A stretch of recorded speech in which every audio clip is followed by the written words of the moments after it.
L'Europe traverse en ce moment de nombreux bouleversements, géopolitiques évidemment, avec l'invasion russe en Ukraine et les menaces de plus en plus oppressantes de Vladimir Poutine.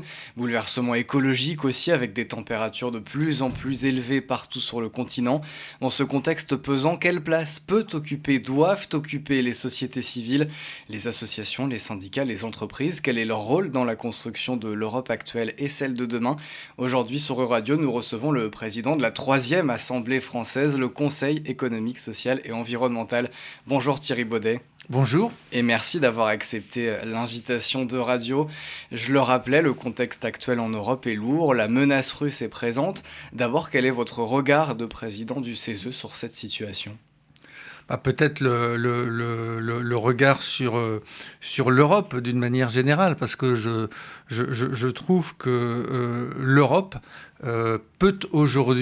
doit aujourd'hui être la réponse à l'instabilité géopolitique, mais aussi au retour des empires. Parce que quand on évoque le contexte géopolitique, il faut évoquer, comme vous l'avez fait, l'Ukraine, mais je pense qu'il faut aussi évoquer plus largement le modèle occidental qui est contesté, qui est challengé, la démocratie elle-même qui est challengée, et puis les États-Unis, finalement, qui semblent tourner le dos à l'Europe et à regarder vers leur ouest. Donc je trouve que dans ce contexte, on a besoin de plus d'Europe. Et pour moi, vous savez, l'Europe, ça a toujours été finalement une communauté de valeurs, une communauté de destin qui s'est construit autour de quelques grands piliers, les solidarités. Je pense notamment aux politiques redistributives, les politiques régionales, la PAC, mais aussi la liberté d'entreprendre, la liberté de circulation des biens, des personnes, des services, des capitaux. Et donc pour moi, l'Europe, et l'Europe notamment des pères fondateurs, c'était une vision. Et je trouve que cette vision, elle s'exprimait... il y a un mot pour l'exprimer fortement, c'est le courage. Et donc je pense qu'aujourd'hui, on a besoin à nouveau de courage d'être européen et de porter une vision d'avenir. Il y a de l'inquiétude quand même aujourd'hui quand vous regardez cette situation. Il y a de l'inquiétude, mais il y a aussi de la confiance, et notamment de la confiance dans les positions que la France peut porter au sein de l'Europe. Parce que moi, j'aime à relever que tous les présidents français de la 5e, à la suite du général de Gaulle, finalement, ils avaient raison de plaider le non-alignement, la souveraineté, la puissance européenne, avec cette idée que non, on n'avait pas connu la fin de l'histoire, que non, peut-être la confrontation reviendrait. Donc je trouve que la France, elle a toujours été constante. Il me semble que, en dépit des difficultés que l'on connaît, c'est une vision qui progresse. Il me semble que nos amis allemands l'entendent de plus en plus et de mieux en mieux. Je pense que dans le contexte que nous connaissons, nos voisins britanniques, même s'ils ne sont plus dans l'Union, ont aussi un rôle important à jouer. Et je trouve donc que ce contexte, il appelle à plus d'Europe. Et moi, je veux penser que finalement ces questions européennes, elles s'installeront au cœur de la prochaine élection présidentielle. En général, les questions internationales, elles ne sont pas au cœur du débat public sur les compétitions nationales, mais j'observe que l'instabilité, c'est un sujet de préoccupation qui monte parmi nos concitoyens. Après, naturellement, tous les sujets d'inquiétude domestique, le pouvoir d'achat, l'accès à la santé, etc., etc. Et je veux penser que cette question, elle va sacrément challenger dans le débat national les partis du repli. Vous parliez de remise en cause de la démocratie. Quand on parle de remise en cause de la démocratie, c'est remise en cause de la société civile aussi. Quelles sont aujourd'hui les menaces qui pèsent sur cette société civile en Europe? Vous parlez aussi des États-Unis, évidemment. Moi, je pense que la société civile, Elle risque dans un certain nombre de pays, notamment en Europe, y compris en Europe, l'enjambement, l'étouffement, voire le bâillonnement, tout simplement parce que les organisations de la société civile, elles sont aussi des contre-pouvoirs. Et on sait qu'il n'existe pas de démocratie complète, de démocratie libérale sans contre-pouvoir. Mais aujourd'hui, j'observe que partout dans le monde, et y compris en Europe, il y a une tendance illibérale qui progresse, il y a des pouvoirs plus verticaux qui veulent s'affirmer, il y a des pouvoirs plus autoritaires qui semblent s'installer, et c'est ça le risque qui pèse sur la société civile. Mais bon, voilà, si je reviens un instant à la situation nationale, les organisations de la société civile peuvent à certains moments rencontrer des difficultés. Par exemple, les associations déplorent un manque de soutien et de financement. Les partenaires sociaux déplorent qu'on ne leur confie pas davantage de responsabilités. Mais ce que je peux dire dans notre pays, et par exemple pour parler du CESE, c'est que bien, le CESE n'hésite pas à dire à la puissance publique ce qu'elle n'a pas envie d'entendre.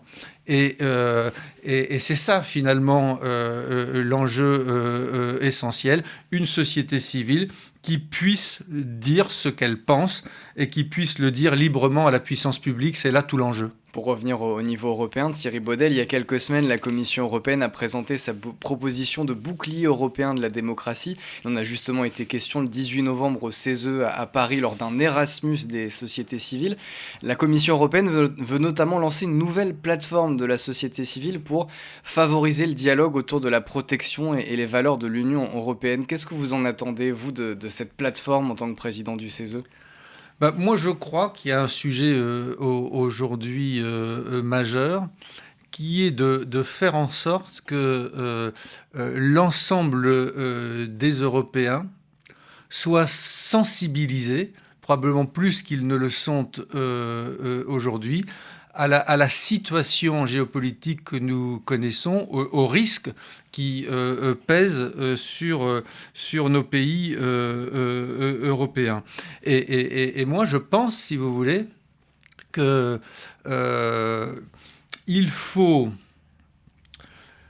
sensibiliser, j'allais presque dire faire monter en compétence les personnes engagées dans les organisations de la société civile, dans les entreprises, dans les syndicats, dans les associations, dans les ONG, faire monter en compétence l'ensemble des acteurs engagés pour que ces mêmes acteurs qui sont, j'allais dire, au plus près de nos concitoyens partout dans l'ensemble des territoires puissent eux-mêmes participer à faire prendre conscience des menaces qui pèsent sur nous.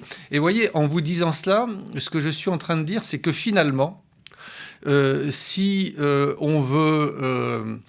pardon d'utiliser un terme un peu guerrier, mais réarmer, y compris moralement, l'ensemble de nos sociétés face aux risques qui pèsent, ça ne pourra pas se faire uniquement d'en haut. Ça ne pourra pas se faire uniquement par des adresses du monde politique aux sociétés nationales ou à l'Europe dans son ensemble. Et qu'il faut, d'une certaine manière, des intermédiaires, les fameux corps intermédiaires. Et donc, moi, ce que j'attends, si vous voulez, du bouclier démocratique européen, c'est qu'il n'enjambe pas la société civile, mais qu'il sache s'appuyer sur les acteurs de la société civile pour diffuser plus largement son message. Alors dans ce bouclier démocratique européen, il y a aussi un important volet sur la désinformation. D'ailleurs, le CESE l'an dernier avait rendu un avis sur l'accès, je cite, à une information fiable, indépendante et pluraliste. Pourquoi ce sujet-là, il est important pour votre institution ? Le CESE s'était associé à l'initiative gouvernementale des États généraux de l'information et on avait piloté le volet participation citoyenne du dispositif. Et moi, j'avais été frappé de constater que les citoyens, ils étaient conscients des risques qui pesaient sur nous et qu'ils attendaient des politiques publiques qui apportent de la sécurité. Le CESE lui-même a travaillé sur ce sujet.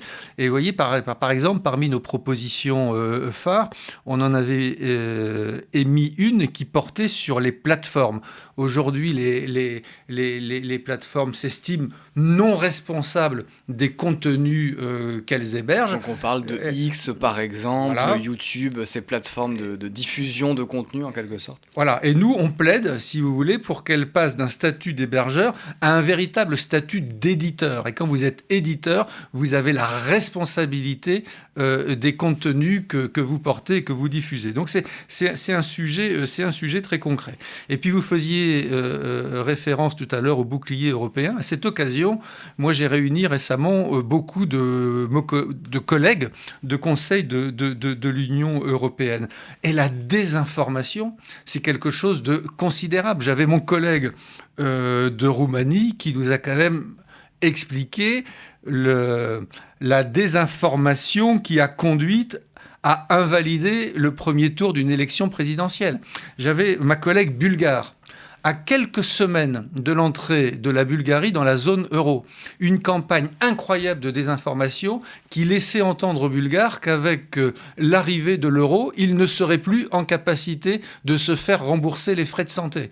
Et puis en France aussi, on sait qu'on est l'objet de très nombreuses attaques. On sait qu'on peut prendre le risque à certains moments, quand on va sur Internet, d'avoir le sentiment de se connecter à un média qui a pignon sur rue, jusqu'à ce qu'on découvre que finalement c'est un ersatz du site internet du média en question. Donc c'est vraiment un sujet majeur, parce que je crois qu'on est entré dans une phase où on parle beaucoup des guerres conventionnelles, mais en réalité, je pense qu'on doit reconnaître qu'on est dans une période de conflit, un conflit hybride qui prend des formes très, très diverses. Et la manipulation de l'information participe naturellement de ce conflit hybride. Et il faut donner les moyens à la société, aux citoyens, de pouvoir décrypter tout ce qui se joue. Quelle place occupe la société civile dans les débats européens aujourd'hui ? On en parle sur Euradio avec le président du Conseil économique, social et environnemental, Thierry Baudet. Le CESE qui vient de rendre un avis sur la complexité des aides de l'Union européenne. Thierry Baudet, selon vous, c'est un frein qui empêche les citoyens de se saisir plus largement de ces enjeux européens, cette complexité ? Alors, c'est l'occasion pour moi d'abord de dire que le CESE, au cours de cette mandature, s'est beaucoup intéressé aux questions européennes. Et d'abord, j'allais dire, à travers nos travaux, on a rendu beaucoup d'avis. Je me souviens d'un avis en amont de la conférence des Nations Unies sur les océans. On a travaillé sur le pacte vert, on a travaillé sur les migrations, on a travaillé sur l'Europe de la santé, pour prendre quelques exemples. Et puis en effet, récemment, on a travaillé sur la complexité des aides de l'Union européenne, et j'ajoute sur la visibilité de son action. Parce que pour nous, il y a deux sujets.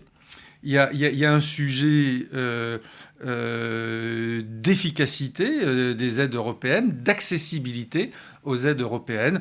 On a observé qu'il y avait une complexité réelle ou perçue, mais qui faisait que finalement les aides européennes n'étaient pas complètement appropriées par notre pays, qu'elles pourraient l'être davantage, notamment par des acteurs de petite taille. Donc on a fait un certain nombre de propositions là-dessus. Puis il y avait un deuxième sujet aussi. On s'est beaucoup intéressé à la visibilité des aides de l'Union européenne, parce que finalement, la méconnaissance des aides européennes, la méconnaissance de leur impact sur la vie quotidienne de nos concitoyens, ça peut alimenter l'incompréhension de l'action européenne, voire la défiance vis-à-vis de l'Union. Et je vous disais tout à l'heure, dans la première partie de notre échange, que moi je pensais qu'aujourd'hui il fallait plus d'Europe. Le CESE pense qu'il faut plus d'Europe, d'où les travaux sur ces aides européennes. Encore une fois, accessibilité et visibilité. Ne laissons pas croire que l'Europe c'est loin. En réalité, l'Europe contribue à modifier le quotidien des Européens, à modifier et agir concrètement sur le quotidien de nos concitoyens. Et d'ailleurs, toujours dans cette lancée de s'intéresser au CESE, aux questions européennes, vous avez lancé au début de cette année 2025 une séance de questions au gouvernement sur l'Europe. Pourquoi c'était important de mettre ça en place ? Toujours la même idée, vous savez, en démocratie, la démocratie politique représentative, elle est première, elle est centrale, mais elle n'est pas toute la démocratie. Et dans une démocratie moderne, il faut savoir faire de la place à la démocratie sociale, à la démocratie environnementale, à la démocratie citoyenne. Et notamment, quand je parle de démocratie sociale, parce que les acteurs des organisations de la société civile, ils sont en première ligne au quotidien, à la fois comme sujet et acteur de la mise en œuvre des politiques publiques. Et je le disais, beaucoup de nos politiques publiques dépendent naturellement de politiques publiques européennes. Et donc, dans ce contexte-là, au CESE, on considère qu'on ne peut pas se satisfaire de questions des parlementaires, des élus de la nation au gouvernement. Et que la société civile, pour les raisons que j'évoque, doit pouvoir échanger avec le gouvernement avant ou après le Conseil européen. Encore une fois, parce que je le disais, au quotidien, ce sont bien les acteurs de la société civile organisée, les entreprises, les agriculteurs, les responsables associatifs qui seront les acteurs de la mise en œuvre de ces politiques publiques. Et d'ailleurs, ce rôle de porte-voix de la société civile, les parlementaires européens vous le reconnaissent puisqu'ils viennent de vous saisir, en tout cas il y a quelque temps. Sur quel sujet ils l'ont fait ? Pourquoi les parlementaires européens ont voulu recueillir l'avis du CESE ? Alors ça, c'était une première. Ce sont effectivement des parlementaires européens, des Français qui siègent au Parlement européen dans un espèce de grand axe qui allait de Renew, des Verts jusqu'aux socialistes. Et ils nous ont interrogés sur des politiques sectorielles liées à l'automobile. On voit bien ce dont il s'agit, à l'acier.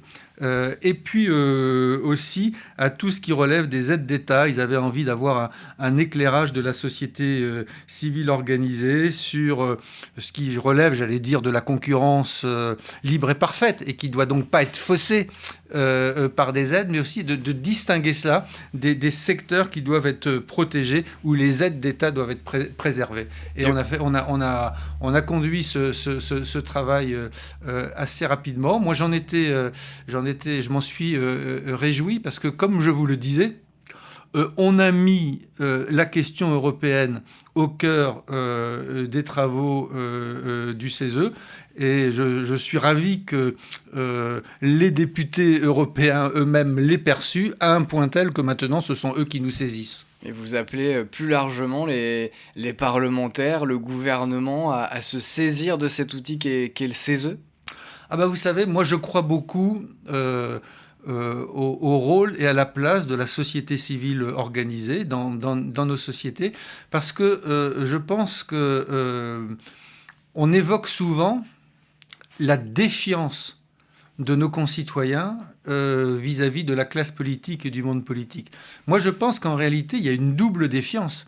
C'est-à-dire que quand les politiques délibèrent en vase clos, en donnant le sentiment qu'ils sont dans un monde à part, dans une pièce à côté, ça manifeste aussi une forme de défiance de la classe politique vis-à-vis de la société, des organisations de la société et des citoyens eux-mêmes. Et à travers les initiatives que nous prenons, nous voulons retisser des liens, recréer des liens entre la société et le politique. Ce sont des voies, parmi d'autres, qui permettront, c'est notre conviction, de recréer de la confiance. Et il n'y a pas de démocratie sans confiance. Et vous, au CESE, vous aidez aussi les pays candidats à l'adhésion à l'Union européenne. Quelle forme prend cette aide ? Alors, pour adhérer à l'Union européenne, il faut que les pays candidats remplissent un certain nombre d'obligations. Sans être techno, il y a 33 chapitres qu'il faut avoir réglés ou ouverts. Et parmi toutes ces questions que les pays candidats à l'entrée dans l'Union doivent traiter, il y a des sujets qui ont trait à la question démocratique, et dans la question démocratique, à la place de la société civile. Et donc, il y a un certain nombre de pays candidats à l'entrée dans l'Union, l'Albanie, la Moldavie, le Monténégro, la Macédoine, qui nous ont sollicités pour qu'on vienne partager notre expérience et qu'on les accompagne.